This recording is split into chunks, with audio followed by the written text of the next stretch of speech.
বিকেল বন্ধুরা, তোমরা কেমন আছো? আশা করছি ভালো আছো। আমিও বেশ ভালো আছি।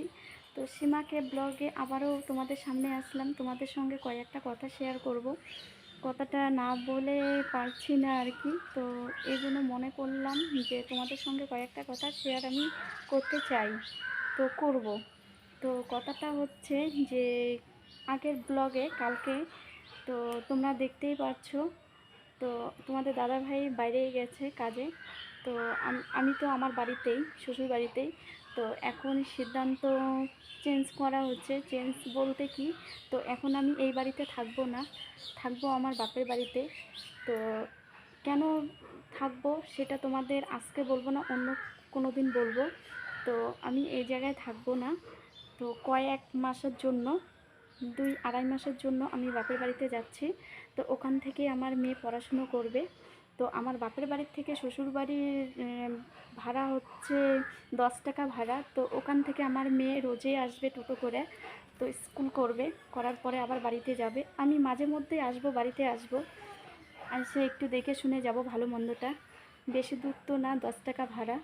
তো দেখতে পাচ্ছ, ঠিক আছে, তোমাদের কিছু দেখাবো আমি কি কি নিয়েছি সাথে। বন্ধুরা এখানে দেখতে পাচ্ছ, এখানে জামা কাপড় আমার মেয়ের, আমার সব কিছু এখানে নিয়ে নিয়েছি। তো আর এই দিকটায় দাঁড়াও, তোমাদের দেখাচ্ছি।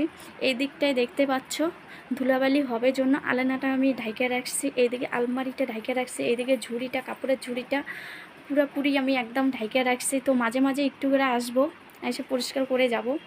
তো আর এই দিকটায় দেখতে পাচ্ছ শোকেস, তো এটা ঢাকতে পারিনি, অনেক কিছু সামান।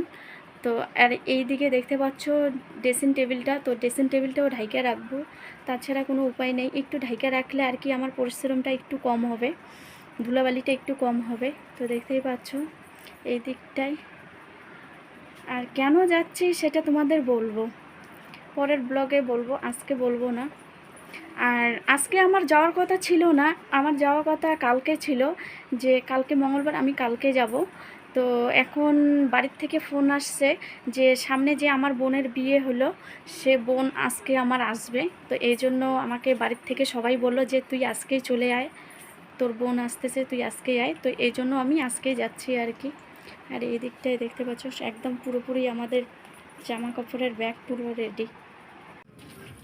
তো বন্ধুরা দেখতেই পাচ্ছি একদম আমি পুরোপুরি রেডি। তো টোটোবেলা আসছে, টোটো আমরা উঠবো। এই যে আমার মেয়ে এদিকে ব্যাগগুলো ওঠাচ্ছে, এদিকে আমি, দেখতেই পাচ্ছ ব্যাগগুলো।